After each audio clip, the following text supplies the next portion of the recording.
Hi, this is Scott, and this is your thought for the day. Do you know who you are? Several years ago, when I made my high school varsity basketball team, it not only felt like an accomplishment to win a place on the team, but now I was a part of a team. We held common values. We conducted ourselves in a certain expected way. We all wore our hair short. We wore ties to the ball games. We showed respect to opponents and officials. We were maintaining a certain GPA, and we lived under a curfew. We were expected to be at home and in bed at a certain time that was usually earlier than our other classmates.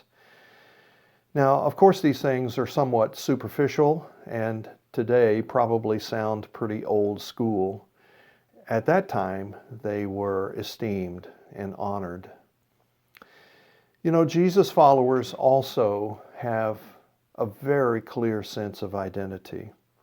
However, it's not superficial at all. It goes to the very core of our being, and it happens by way of transformation. In other words, Jesus is invited by the believer to come into their life, to sit on the throne of the heart, and to change a person from the inside out so that our character is like the character of Jesus. So, for example, Jesus does not expect his followers will act loving or appear loving, but he expects that we will be fully loving, that our actions, our behaviors, our heart will be loving. That is a deep, transformative thing and not superficial at all. Our identity in Jesus also includes that we see every other person as an image bearer of God. That is to say, because he created us in his image, there is something unique and to be treasured about every single person. It's also a part of our identity that we see racism and injustice as wrong and sinful.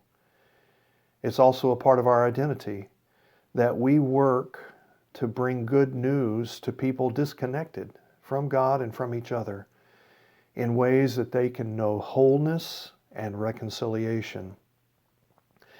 In that vein, it's also a part of our identity that we have a heart, we have a yearning, we spend the best parts of our lives partnering with God to transform this world and to see it reflect more of who he is and the intent he had in creation. Hey, do you know who you are? Are you cooperating with Jesus on that internal transformation?